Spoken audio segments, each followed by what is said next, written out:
आते थे तो आम तौर पे तफ्तीशी अफसर मौजूद नहीं होता था, या प्रोसिक्यूशन तो होती थी, शायद तफ्तीशी अफसर मौजूद नहीं होता था। कभी वो कहते थे हाई कोर्ट गया, कभी फाइल लेके आना भूल गया।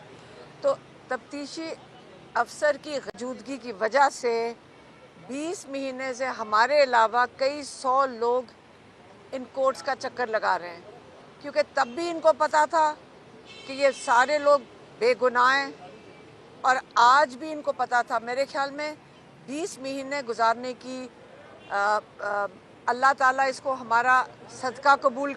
हम ये जितने लोग यहाँ पे आए हैं, जिन्होंने अपने पैसे खर्चे हैं, दूर दूर शहरों से आए हैं, अल्लाह ताला इसको अपने सदक़े में कबूल करे, क्योंकि ये सरासर निज़ाम की ज़्यादती थी लोगों के ऊपर। लेकिन कोई बात नहीं, हमने बड़ा कुछ सीखा इतनी अरसे में।